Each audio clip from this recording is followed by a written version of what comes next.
All right, hi everyone. My name is Evan Schmall. I am from Pitt Community College in Greenville, North Carolina. I am the Public Services Librarian. That includes having the archives under me. However, I am not an expert by any means, which you'll find out. But thank you all for being here today, especially after lunch. If I'd been smart, I would have brought chocolate for you guys. I'm so sorry. I probably could use the boost too, but I'm hoping this will be interactive.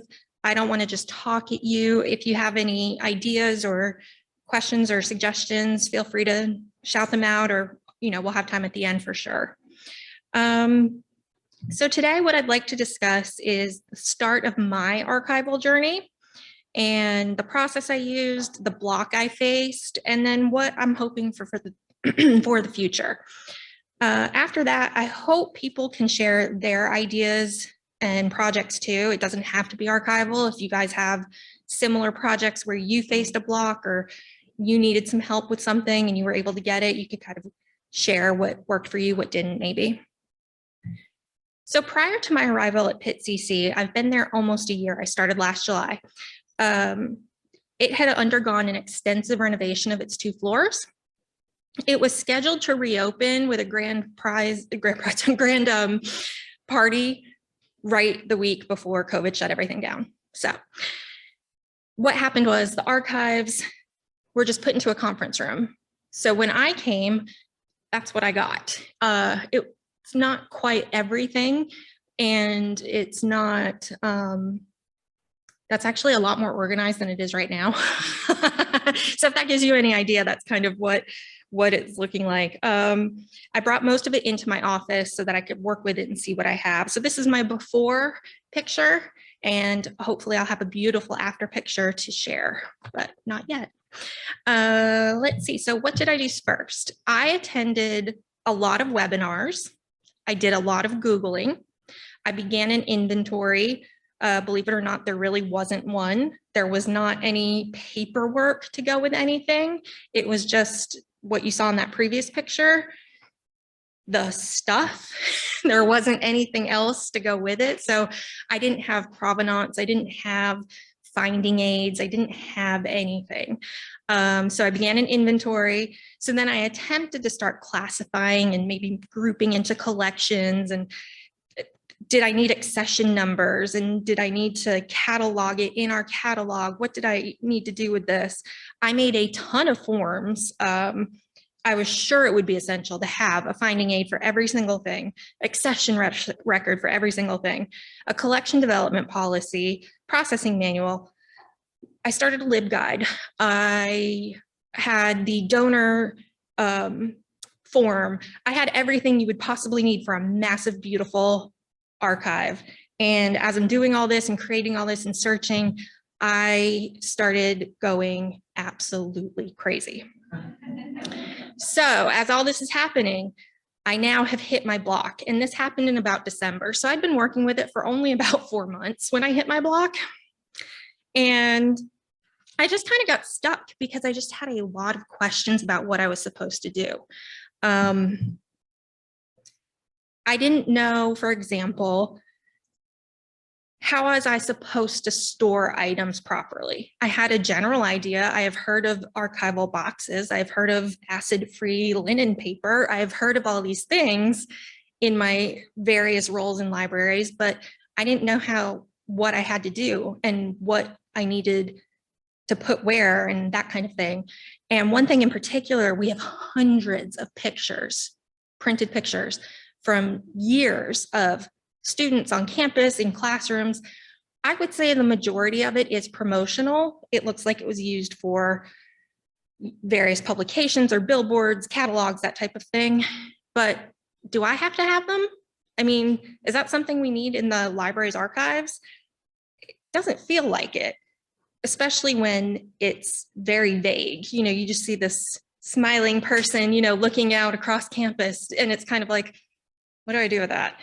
The ones that are of, graduation or the student ambassadors, those types, definitely. I can put those together and say, here's our student ambassadors for the last 20 years if you want to look through them.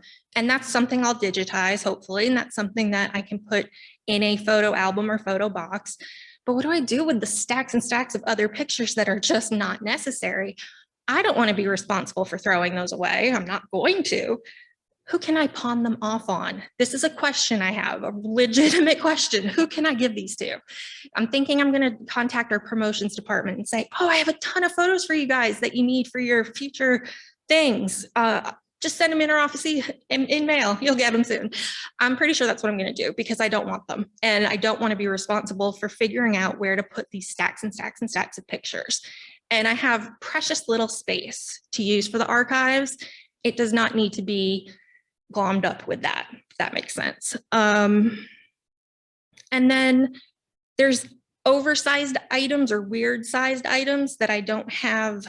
You know, you can't just buy a box that's like 17 by 3 by 2 by, 1 inch deep kind of. It's like, what do I do with this? Do I hang it up? We don't have a space right now where I can hang it up. So I have these items that are now, like I said, just kind of sitting in my office waiting for their forever home, and they don't have a place to go or even a temporary spot. So I have all these questions, and I'm trying to find out from other libraries, from other archive museums, groups, things like that, to see what they've done. And really online, when you're looking, all you see is what's already been digitized. You don't really know unless you physically go and see what they've done. So it's been a little tricky. I'm trying to figure out these questions and what I need to do, and where it needs to go, and what do I keep, and how, if I don't want to keep it, where does it go? Who does it belong to? Who makes that decision? Is it me? Am I the archivist? I don't have that pedigree. So it's been very difficult for me to kind of move from that space on. So recently, about a month, 2 months ago, the North Carolina Community College Association, NCCCLA, had a conference, and I presented this, and I got a lot of great feedback and ideas from other community college members who have archives, some much more robust than ours, some maybe about the same size, maybe smaller, and got some great ideas from them. And they gave me some tips and things like that. But I have a great director, but she's very relaxed, which works well in many situations. But when you kind of need a little bit of a structure of what do I do now? She's like, you do what you want, have fun with it. And I'm like, I don't know what I want. So it's a little stressful for me because I just need a little bit of that firmness to say, no, you have to keep these and you have to put these here. And it's not under anything under like the SACS accreditation that's telling me you have to keep all those photos. SACS doesn't care about those. So I'm like, back to these pictures, what do I do with them? And it's just, that stresses me out. That's just one of those things that for me stresses me out. And it's something really small and tiny, but I'm making it like it's this huge problem in my head kind of thing. And nobody really told me what to do with the pictures. And I really just want someone to tell me what to do with the pictures. Let's get rid of these pictures. So that's kind of where we're going towards the future. What I need or want is an actual dedicated space for the archives, whether it's a study room I can just remake into the archives, or something mobile that I can kind of push around so it can stay in a conference room until people want to come see it, until I take it to a classroom to use in instruction, until, one of those type of things. That actually would be the most ideal for me, is to have kind of a mobile archive. I don't know how that looks. I'm thinking of like a food truck, but only with archives. So I'm not really sure how that's going to be, but that's something I'm interested in. The next thing is digitizing so many items. So I have all of our catalogs, general catalogs for every year, except the last 2 or 3 years that are only digital. And I have all the physical copies, but none of them are digitized. And it's funny, I was trying to find one for someone. He wanted the very first catalog of our school when it was Pitt Technical Institute. And I said, I'm pretty sure I have the very first one, but it doesn't have a date on it. But I'm 99.9% sure it's the first one. And he was just adamant that we find it with the date, I guess. So I said, all right, let me see what I can do. So I contacted the registrar's office and I said, do you have the very first catalog with the date? And do you have a physical copy or a digital copy I could get my hands on? She immediately emailed me.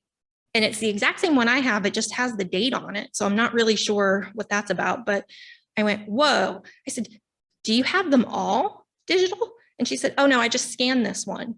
And I said, oh, I said, do you have all of them? She said, no. Do you have all of them? I said, yes. I said, but they're not digital.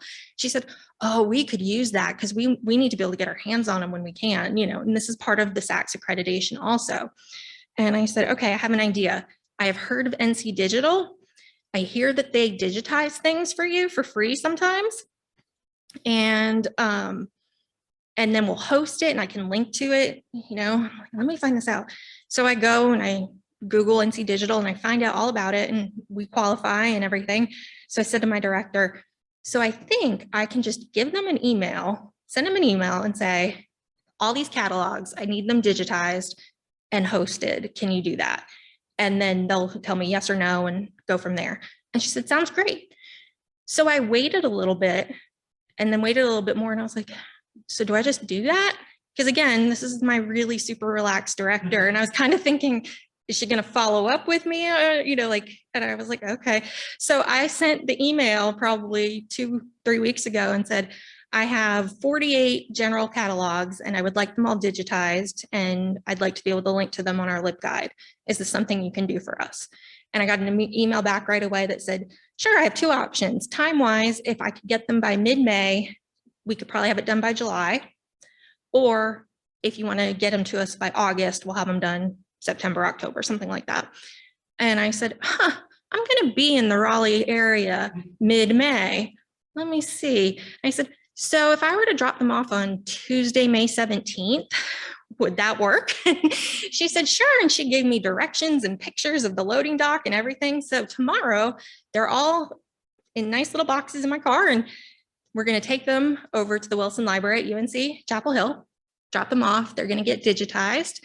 I'll pick them up whenever, and we'll have them to be able to put on our website. And now the registrar's office will be able to get them whenever they need to. So it's like, check one thing off my list, done. The other thing that I'd like to do, so we have about 6 yearbooks total, and this is a school of 60 years, 60 plus years, maybe not quite 60, somewhere in there. Can't remember exactly. So I only have about 6 or 7 yearbooks. And they are all digitized. So someone did this previous to me at some point. NC Digital has them hosted. So what the next thing I'd like to do is actually maybe send out a campus-wide email just to faculty and staff and say, hey, does anyone have any yearbooks that they're willing to either donate to our archives or let me borrow so that I can scan it? Because I can scan a yearbook pretty quickly. It's not like the catalogs, which, you know, are that thick and no, but a yearbook I could do pretty easily on a flatbed scanner. So I said, so I'm going to send that out this week and see if I can get some of that to fill in these gaps.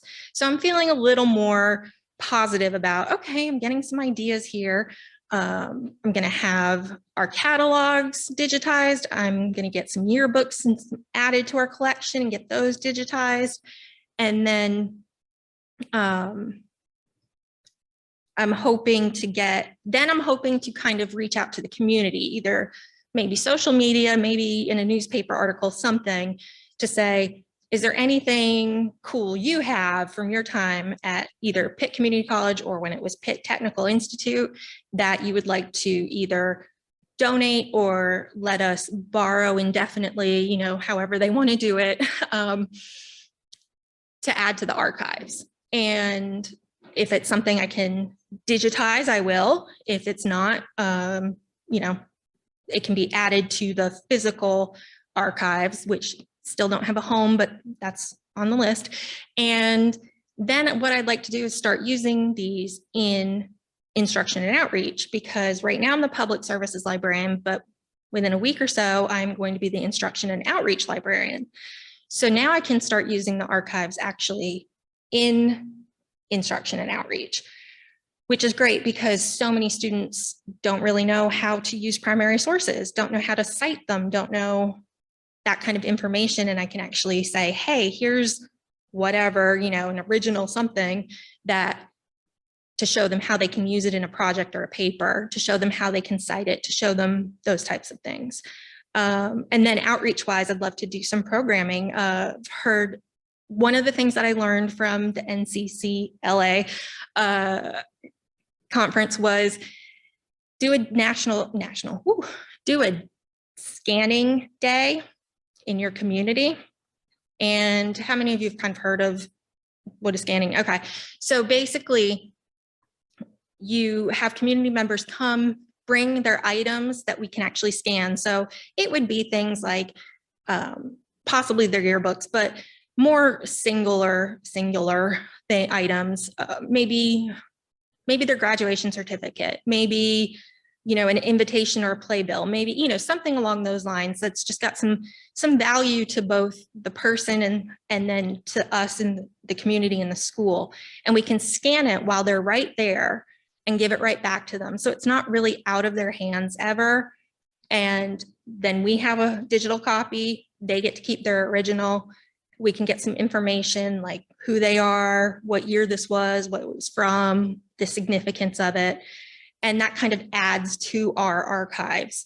And it involves having a lot of community input. So that's something I'd really love to do. I think that'd be a lot of fun. And I'm pretty sure NC Digital will do that as well. Depending on timing and everything, I think you can work with them and request that. And that's something they'll bring their scanners out to your community and do that. So that's something I'm really kind of excited about. I think the biggest block I have right now, the biggest roadblock is the space. Where is it going? And even temporarily, it cannot just sit on a library cart in my office. And it's in, the rest of it's in, well, all those photos are in bankers boxes. So it's kind of like I have 4 or 5 boxes just stacked up in my office next to this cart of all the stuff that's too big to go in a box. And I really need to figure out the storage and placement of it. And that's where I'm kind of at a, what do I do now moment. So this is my second block, I guess. You know, I had a little bit of breakthrough and now I'm kind of, now what do I do? So I'm kind of at a point where I just need ideas. And that's where I'm asking people to help me if they've been through something similar or just off the top of your head, if you had an idea, that would be something I could really benefit from. I don't know really what to do after that. I kind of feel like my biggest thing right now is the space. I need to figure out where everything is going.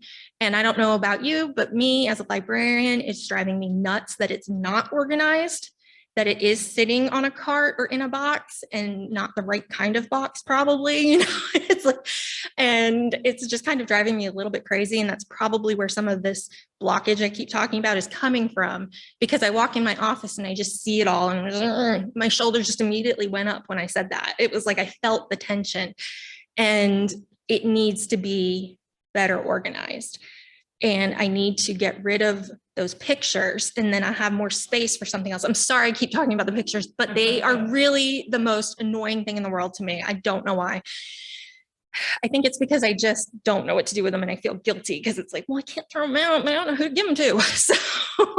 So I'm just at that point of, I've got to do something with this so that I can do the things that I want to do in the future, like the instruction and outreach, like getting things digitized, like doing a community scan day.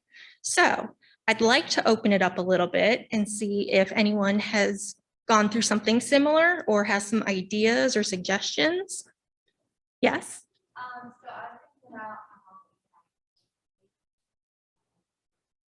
thinking about photos. Could you put them in like a photo album?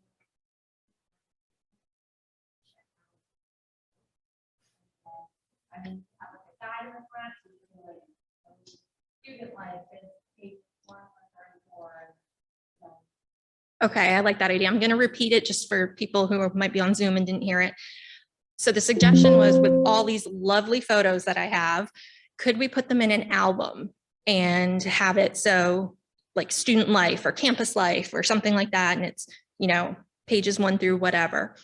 I love that idea. I would need about 50 photo albums to put all the pictures in.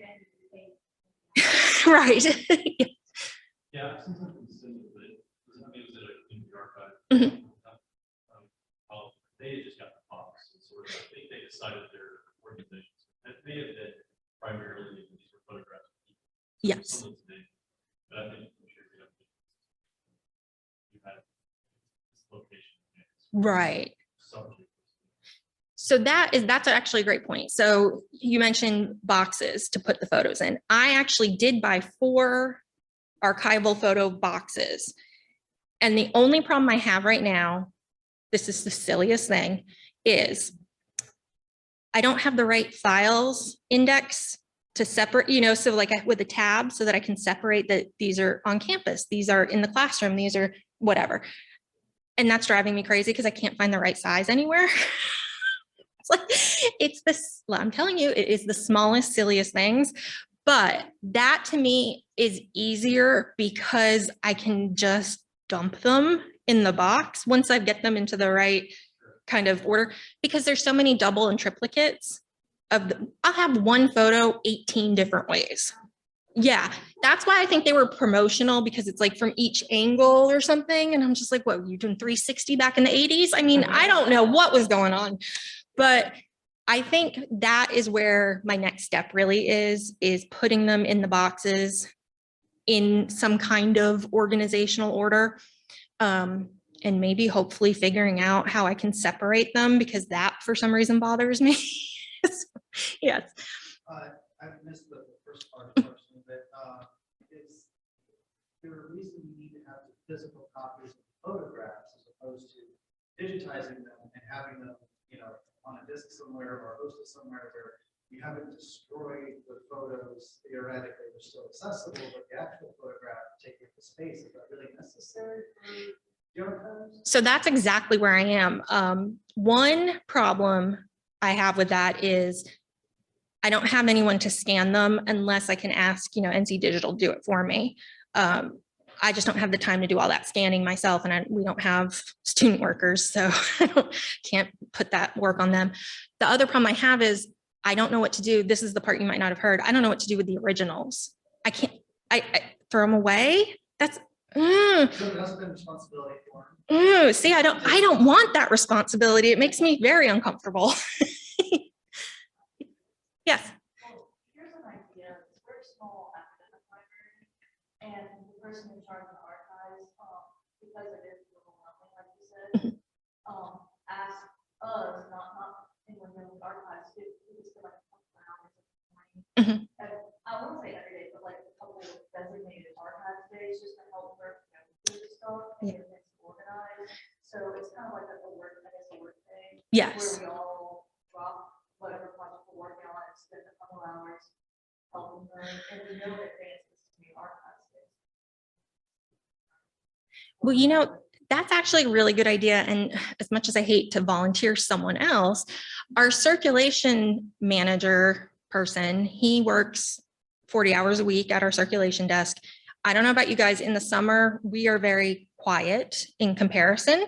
And there's many hours of 1 or 2 people needing you versus, you know, maybe the reference desk is a little busier, but in the circulate, it's more of like, hey, how are you? While they go up to the computers or something, you know, there's every now and then you get a checkout here and there.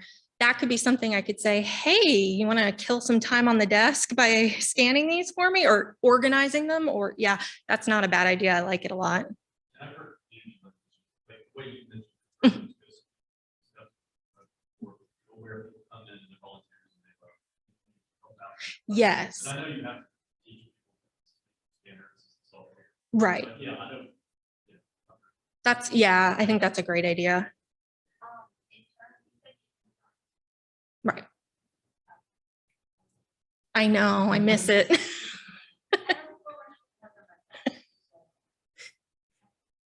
Exactly. When I worked at ANC, we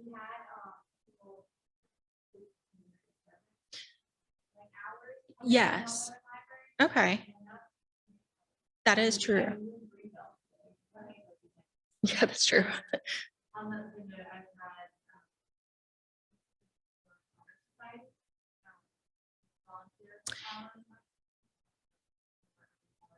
I was going to say, we have the early college, high school students too. So, I might have to look into that.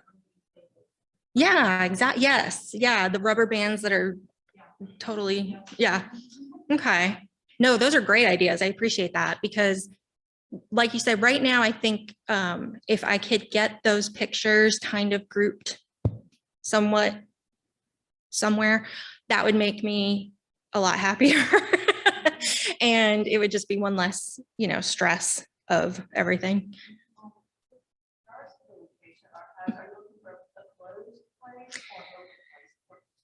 And see, that's another decision I'm not sure about. I personally think closed is better. I want it to be accessible, but when we're open, not necessarily, and even, we have evening hours and Saturday hours. I probably would want that to be like by appointment only. So maybe just 9 to 5 type of thing, Monday through Friday.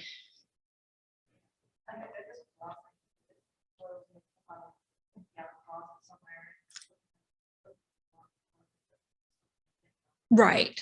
Yeah, I think what I'd have to do is just commandeer a study room and say, this is now the archives. This is mine. I don't know how well that'll go over because we don't have a lot of study rooms. It's not like I can just say, I'm taking this one because they get used pretty well. So there is an area of our library that's like this perfect little square. It's not closed off, but to me, it's the perfect area to have the archives. So the only thing, and I think we have a couple of them in storage, is those locked display tables.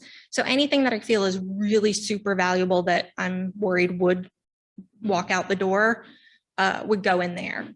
And then it's a by appointment only, or whoever's working can unlock it type of thing. So I'm kind of thinking that area, I might see if I can take it, because right now the only thing that's in there are a couple seats and a bookshelf of some books that we're trying to sell, which nobody's buying them. They just need to be weeded. So I feel like that's a perfect area. It's right. Circulation desk is right there. It's from here to that wall. So circulation can keep an eye kind of on who's over there when we need to. And like I said, those display cases, table things will be perfect for anything that's really valuable or not digitized, that kind of thing. And so I'm kind of thinking that might be what I end up with if I'm lucky. I don't know. So.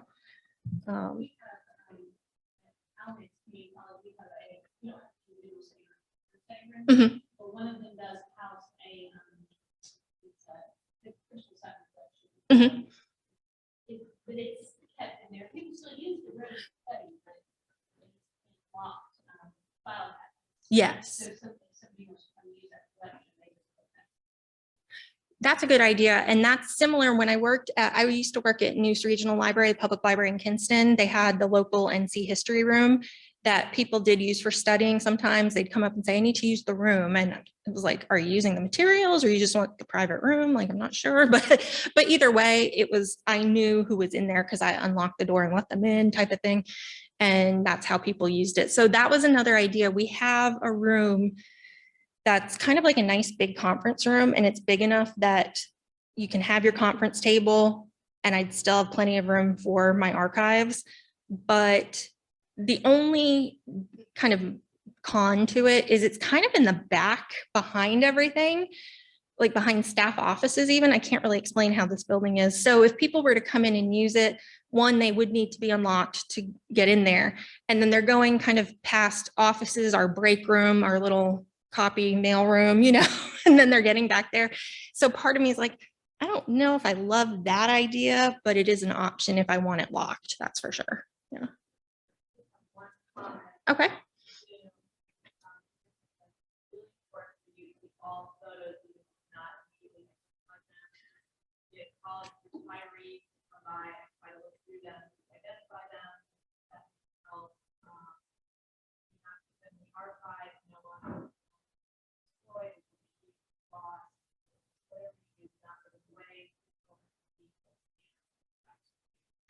I would like this person to see the photos. No, I'm just saying, I know, I appreciate that because I do understand there is definitely historical value to many photos, not the ones I have. But I do agree throwing them away is just not the best idea. I just don't love that idea, but something does need to be done with them. Again, it's like I said, the 20 different versions of one photo is what's that. And then I have stacks and stacks and stacks of that. So that's where I get frustrated because it's like, if it was just the one photo, it'd be fine, but no, we have to have 100 million of it. So I do agree though that keeping them. Like, you know, how they used to have for the actual film, you know, Yes. Yes, if we had the negatives, I used to be a photo developer way back in the olden days when we took pictures. So I feel very comfortable with it. And it's like, I wish I had all that because these pictures are driving me crazy. But there is that other part of it where it's like, do I digitize it and put it on my website? And it's a student from the 90s and they're like, whoa, I may have signed something 30 years ago that said you can use my image, but I didn't expect to be on a website somewhere, you know? And it's kind of like, I don't know how I would feel if I'm just like searching through ECU or NC State and I see my picture and I go, ooh, I don't remember giving anyone permission to put that up, you know? It's kind of, it's a tricky situation because some people, you know, it's a privacy thing. They may not want their picture up there while they're, you know, welding something because they just happened to be in class that day and the photographer took the picture. Honestly, 99% of them probably didn't sign any release to it. I don't really think things were done that, you know, particular. But so it's kind of a conundrum about putting them on public display like that. In a box or in a photo album where someone might come in and flip through it, seems less invasive, but I don't know, is that the same thing? Those are those questions that I'm trying to figure out still, So last slide I have up here is if you want to scan that or email me, the references that I've kind of used mostly are just a lot of different community college, different archives, the NCCCLA archive group, some of the university ones that had really good examples. So if you're interested in that, that's there. You can email me and I'll send it to you. But to kind of wrap things up, does anyone have any questions or any projects they worked on that they want to talk about or share? I do appreciate you guys have been really talkative for for archives. No? Yes. Do you have any way of finding out who originally commissioned or took the photographs and then this is the final purpose? And most of that will know if they are relevant to your collection or whether they were at the time promotion materials that no longer. No way to track down the source of it.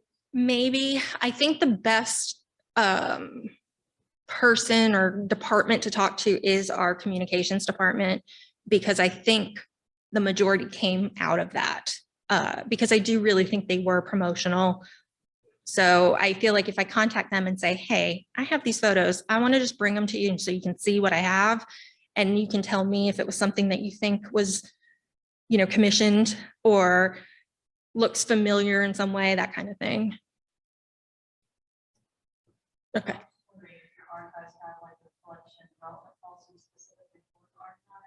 I made it up. No, I mean, nothing, there was nothing. Everything is me starting from scratch. Yeah.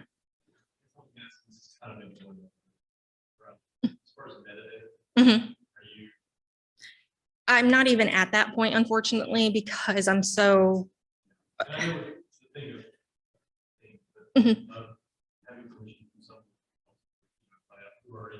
Right. Well, I remember seeing, you know, some libraries do like Who Am I Wednesdays, and they would put up a photo and it was like, do you know who this person is? Do you know where this place is? Or, you know, the one I'm thinking of, I don't know why, it was in Alaska. So it was like one of the small, probably on the Aleutian Islands or something. And it was very like black and white photos kind of thing. And I was like, oh, that's so cool. Like they're going through their historical stuff and they're trying to find out information about it. And I feel like, yeah, after 50, 60 years, people probably won't mind as much if their photos are up there, but 10, 15 years might be kind of weird. I don't know. And so there's a part of me that wants to do that and say, hey, who am I? Tell me about this. Can you give me any information you have? And have someone go, that was my Aunt Betty, you know, and that would be great. And then I could get some provenance to kind of add to it, but it goes to that privacy issue. I'm not sure how I feel and how I want to approach that, I guess is the best way to say it. Any other thoughts or questions? Yeah. Did the collection of community college library archives have any other collection development policies to borrow from and to develop for them? Yes, so that's where my references kind of come from. That's where I borrowed sections and played around with some of the different ones to kind of create one that was fit to Pitt Community College, really. Because I mean, if you saw the earlier picture, we're not talking about a lot of things, obviously, and we're not talking about anything really historical. I mean, for the college, yes, there's things from when it was Pitt Tech Institute and first opened in 1964, but there's not anything that is very specific to, you know, the founder, the presidents, you know, that kind of thing. There's nothing, I don't want to say valuable because that's not really the right word, but nothing super specific that way. It's very kind of, and that's what I'd like to add to it. I'd love to get some of that to make it like a real archives, you know, and have it have a little more value, if that's the word we're going to use. But I think right now it's more kind of entertainment, like, oh, look at this, there's some cool stuff from, you know, 1960, but there's not anything really informational or community grabbing in a way. That's not really a word, but.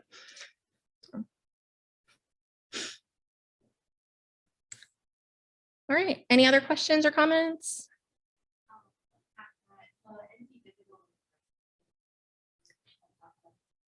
Yeah. Right.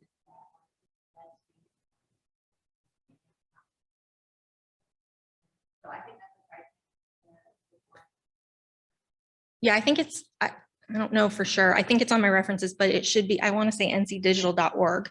But if you just Google NC Digital, it'll come right up.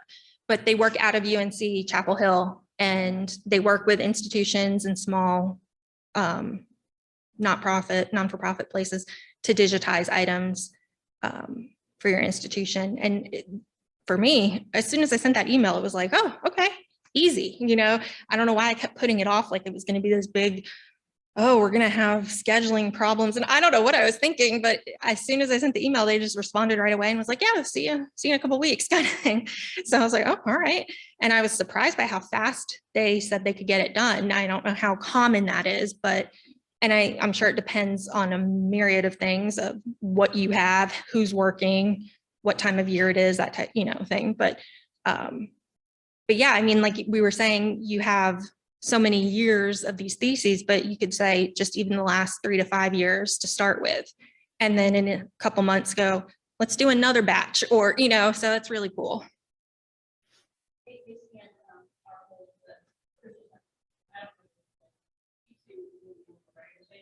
Oh, okay. Oh, okay.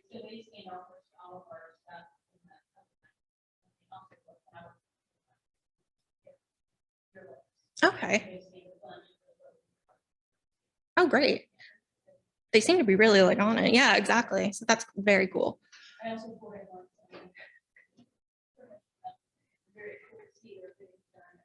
I know. See, when she said you can drop them off and she was telling me where the loading zone was, I was like, can I come in? I want to see it. I was like, I'll scan my own. Can I come in? It just sounded really cool. So I'm going to try and sneak in. We'll see what happens. I'll keep you updated if I get arrested or not. So, well, thank you guys so much. I really do appreciate it. You've given me a lot of great ideas, and I hope I've given you some kind of ideas of when you hit some blocks or need help with something. Really, the best people are our colleagues. I've gotten the best information from other librarians, other archivists, other library workers who have done this before or have an idea of it. So that's why please copy my email if you want to. If you ever have any questions, I'm happy to try to help you in any way I can, whether it's archival or not. You know, I always like to make new friends. So it's just, I've really found other people to be the best resource when hitting these projects and hitting these roadblocks. So, right. So I think we are all set. Thank you.